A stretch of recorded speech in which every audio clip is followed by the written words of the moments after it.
when they get involved, they jump in head first and just get involved. They like to roll up their sleeves and get involved in things, and what they really like to do is improve other people's lives. They are two people that engage in this city in so many different levels, but more than just engaging, they are the leaders in so many different ways. Two values that come to mind when I think of Jeannie and Mickey are tremendous empathy and amazing compassion. I see them demonstrate those values all the time. And one of the reasons I think they're such a beautiful and perfect choice to be the recipient of the Torch of Liberty Award is because in their souls and in their DNA, they really believe that no matter what people look like or what God they pray to or who they love, they believe that all people should have a fair chance in life. And that, to me, exemplifies a passion for equality, and it also is representative, in my mind, of what the ADL is all about. Mickey Klein is a great advocate for the underdog. He always looks for opportunities to help those in need. I believe that Mickey and Jeannie are driven by a passion for others and the sense of social justice and helping others have the same opportunities that they have. And so they're very generous in sharing their gifts, their time and their talents and their treasures. For the university, the two places Mickey and Jeannie Klein have had the most sort of immediate impact, one is in the Blanton and the other is the elementary school in East Austin. That elementary school would not be what it is in serving those kids without Mickey and Jeannie Klein. Our mission was to serve typically underserved students, and that's what they've helped us to do. Mr. Klein is here every week. He volunteers in our 5th grade classroom every Wednesday. Mickey and Jeannie are game changers. There's no such thing as a dull conversation with Mickey and Jeannie Klein. If you talk to Mickey about any subject, any scholar, he will sit there, with his hands on his chin, just engrossed in the conversation. Jeannie is endlessly curious by people and, situations, everything in the world. And I think the other thing I admire tremendously is their energy. I don't know where they get it from. It is endless. They're at one event, they're hosting another thing, they're traveling. I'm not sure they ever sleep. I just see them go and go and go. Mickey and Jeannie, congratulations. You are such deserving honorees of this tribute. I think you're extraordinary. You mean so much to me, and I cannot think of two people that deserve to be honored more than the two of you. Mr. and Mrs. Klein, thank you for all that you do. You are an inspiration. We are so proud of you. I'm proud to know you. I'm proud to be in your life. Congratulations, Mazel Tov, and thank you. The ADL has chosen two superb people that exemplify the ADL's values from me and Kim and from the University of Texas. Congratulations. Hook 'em horns.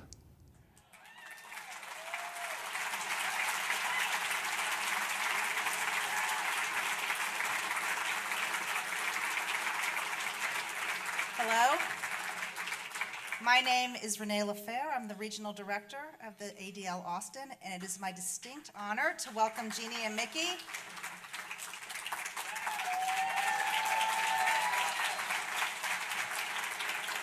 Please help me in congratulating the 2016 Torch of Liberty honorees, Jeannie and Mickey Klein.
we'd like to thank you for your kind remarks and good wishes. I feel a little bit like Coach Darrell Royal tonight, who said, "I don't deserve all this praise, but I don't deserve arthritis either."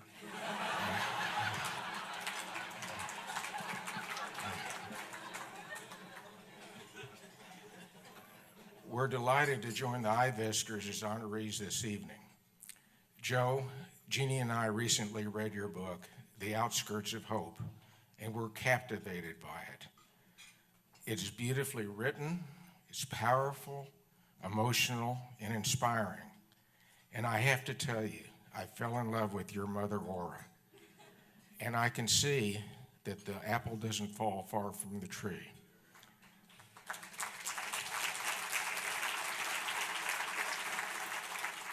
John and Joe, you've touched all of our lives. We'd like to thank the ADL for their impact in our community and every one of our friends and colleagues with whom we have worked and who share our goals and this award. There is nothing more rewarding to us than to know that we have made a positive impact on others. Jeannie and I would like to briefly discuss the lack of civility that exists in our society today, and under this mantle, 2 projects in which we are involved that address this problem: the Social Emotional Learning Educational Program and the Israeli-Palestinian organization Creativity for Peace. Let's begin with the definition of civility. It means formal politeness and courtesy in behavior or speech. But civility is more than just politeness. It is about disagreeing without disrespect. Seeking common ground is a starting point for dialogue about differences and simply listening past one's preconceptions. My friend Lyndon Olson of Waco, former ambassador to Sweden, in one of the finest speeches that I've ever heard, put it simply and intelligibly. He said, "I encourage you to think back to those report cards we got in first grade. I'm not talking about your arithmetic or reading or penmanship grades. I'm talking about the comportment column with things such as exercises self-control, respects the rights of others, shows kindness and consideration for others, uses handkerchief." And his favorite, plays well with others. And in Lyndon's words, folks, we're not getting a very good grade on plays well with others these days. The ADL and the people in this room are builders. You are blessed with skills, talent, experience, and a commitment to positive public policies, attributes that we must constantly exercise in our own lives and in teaching the next generation by speaking out passionately about who we are and what we believe in. To remain silent on crucial issues is an unacceptable dereliction of our responsibility.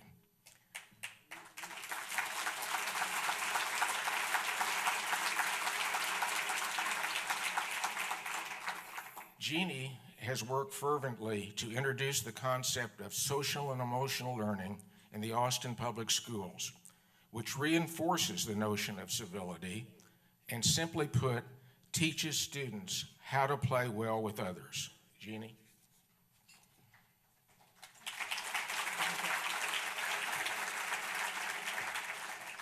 Let me tell you a story that affirms that social emotional learning can be taught and learned by anybody at any time.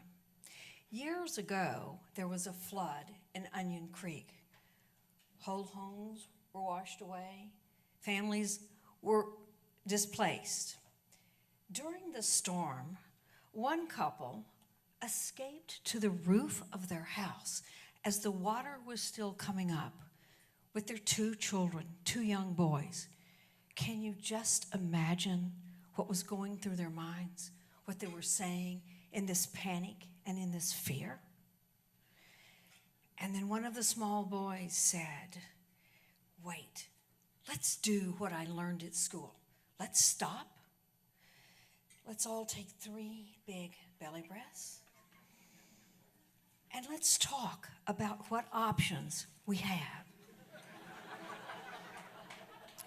Thank goodness this family survived. So, how did we get to this point where a boy could navigate a crisis better than its parents? It started about 5 years ago when 3 families, Mickey and I, Carmel and Tom Borders, Betsy's and Hughes Abel, came up with the idea of implementing social emotional learning, also known as SEL, in Austin Independent School District.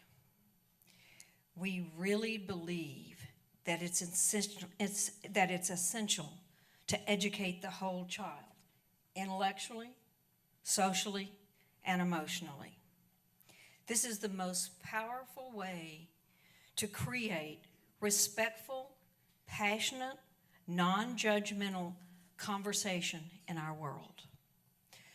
Social emotional learning is a program that is now embedded in K through 12 curriculums in AISD.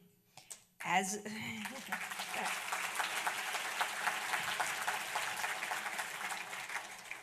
of this year, we have SEL curriculum in all 130 schools, serving 84,000 students. Yes, I'll go for that one, yay. For decades, the social and emotional life of a child was deemed to be learned at home. And when children came to school, they were to check their emotions at the schoolhouse door. Then, magically, they would be ready to consume knowledge. Thanks to emerging brain research and social science, we now know much more today about how learning really works. This research shows that our emotions and our intellect are intertwined. They are totally connected and intertwined. We have a huge opportunity to rethink school design. We must teach the whole child.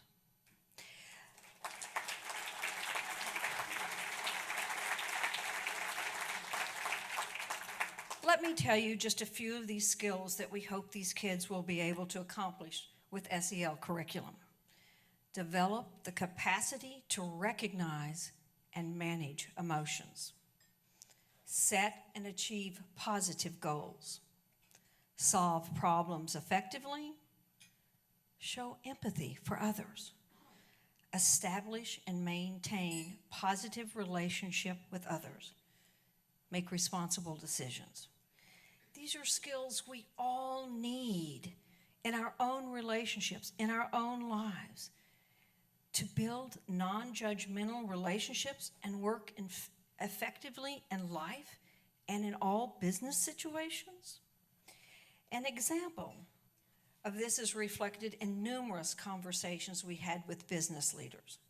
They tell us there's no shortage of job candidates with extraordinary technical knowledge and skills, but they struggle to find people who have the social skills critical to work in or leading teams. We recognize that there are other programs that are a valuable part in developing the whole child, and that is why we have integrated No Place for Hate and SEL in Austin.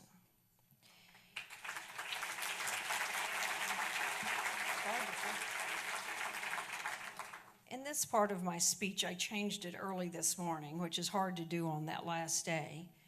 But I got a very important email this morning at 1:25 from the ADL office. So I guess at this time I have to thank all the ADL staff for truly working 24/7 this week to get this going.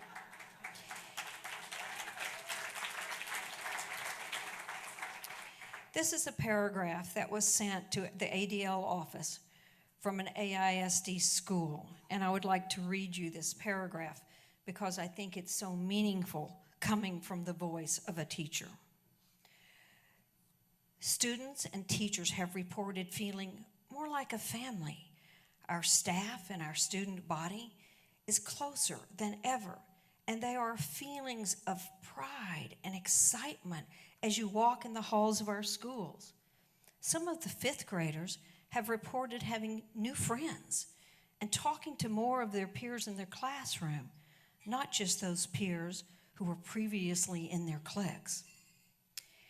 Every third Friday of the month, we recognize 2 students from each grade for demonstrating the SEL skills because we have noticed that these students are showing respect, kindness, and responsibility around the schools. We connect these acts of maturity to SEL and No Place for Hate because these 2 programs have educated our students and helped them become better members of our community.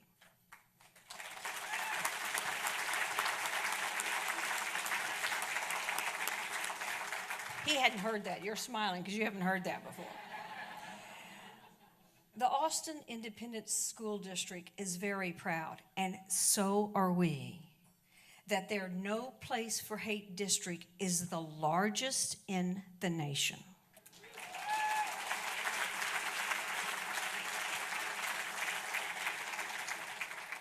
Remember the young boy in the flood who helped his parents take 3 big belly breaths and read and talk through, using their words and talk through their options? What if every child was empowered with these life-changing skills? How would they handle, for example, growing up in a region continually torn by conflict, prejudice, and hate?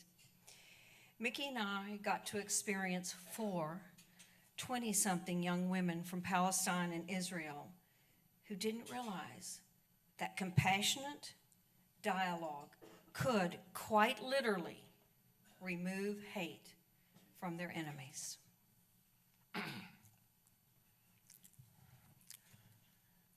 You mentioned that teaching and learning emotional intelligence can happen at any age. We've seen this success through SEL and No Place for Hate, and now we've seen this type of success extended through the organization Creativity for Peace.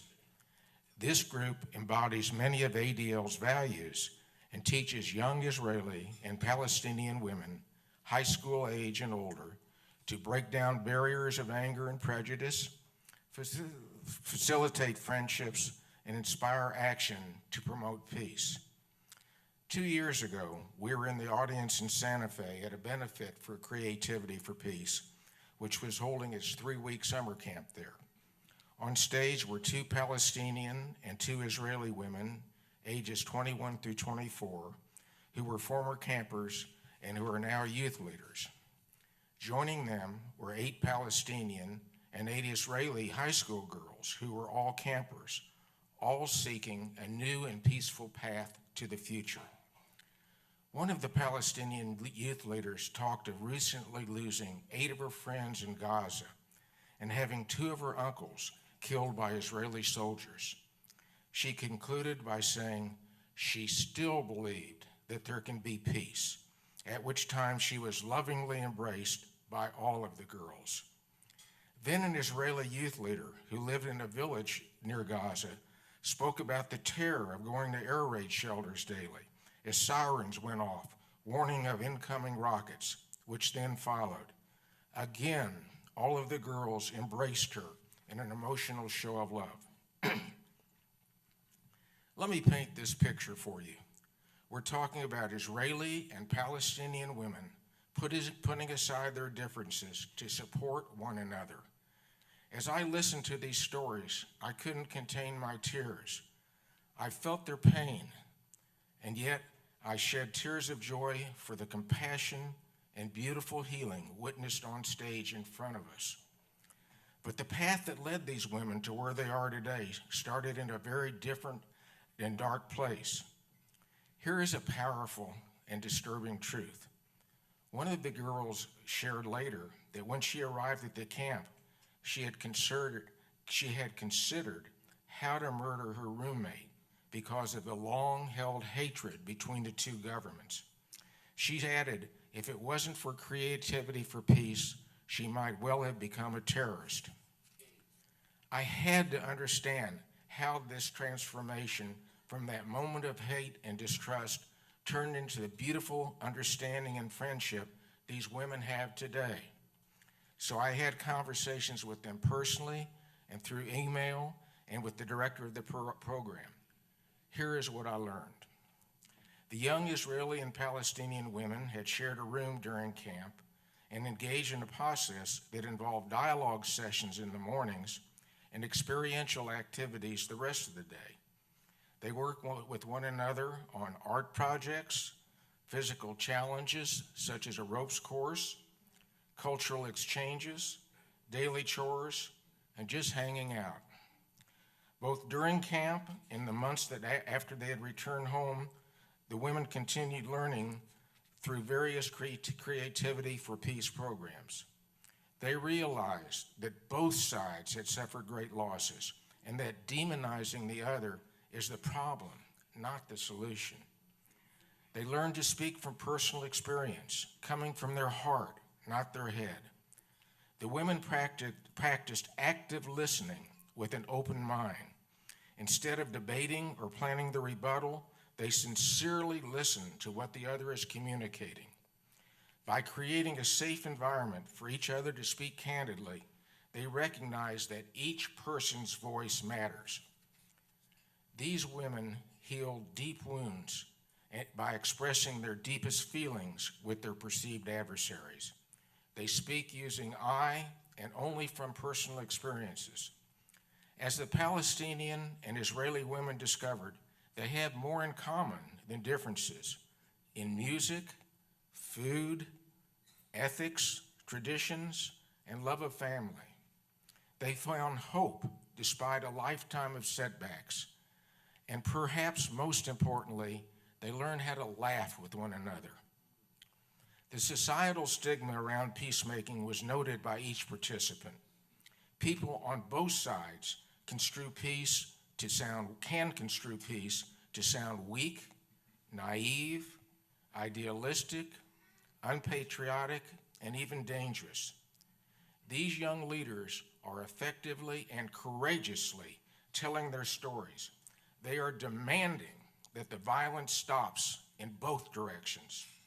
This generation is seizing the opportunity to forge a new path to peace. Hatred and fear run deep in our world, but change is happening. Look what we've seen by the SEL children, by the No Place for Hate, by the two women from Israel and Palestine.